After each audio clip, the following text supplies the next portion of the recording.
Where are the dinosaurs in the Bible? Hi, I'm Jeremy. I'm a deep skeptic, also a pastor. Short answer is, they're not. But, I know, you've got all these questions. We'll get into it. So the first thing people say is, well, they probably just found dinosaur bones and called them dragons, right? Because they didn't know about dinosaurs. But that actually, we have no record of people finding dinosaur bones in the ancient world, especially the ancient Near Eastern world where the Bible is being written.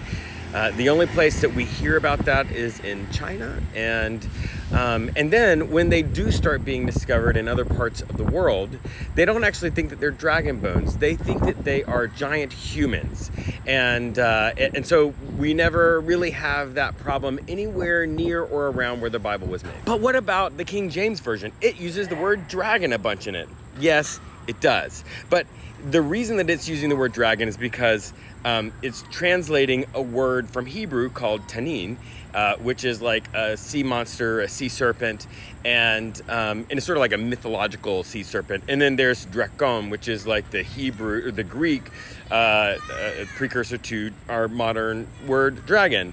But again, that word is talking about the same sort of like sea serpent, like that kind of like mythological creature. And I know you're about to jump in the comments and say, what about Job? What about Behemoth? It says that it has a tail like a cedar tree. Well, that's actually a euphemism for this big monster that when you read all of the Ugaritic texts and all the places where this actually appears, this is a common mythological creature, it actually resembles a hippopotamus more than anything else. And then the cedar tree tail, it's a euphemism for its phallus, and when its phallus becomes erect.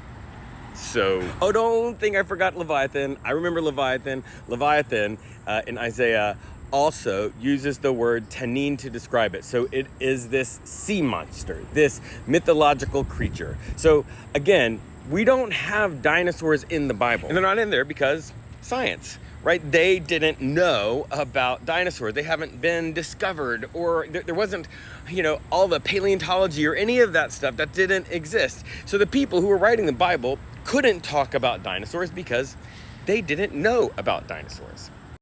But the bigger problem here is this need to make the Bible into a scientific text. It's not a scientific text. It's an ancient spiritual text. And so when you go to the Bible, you need to be looking for spiritual insight, not scientific insight. And don't be surprised when an ancient spiritual text that was written thousands of years ago, before the scientific method even existed, gives you bad information about science, because it's the leading best information they had thousands of years ago.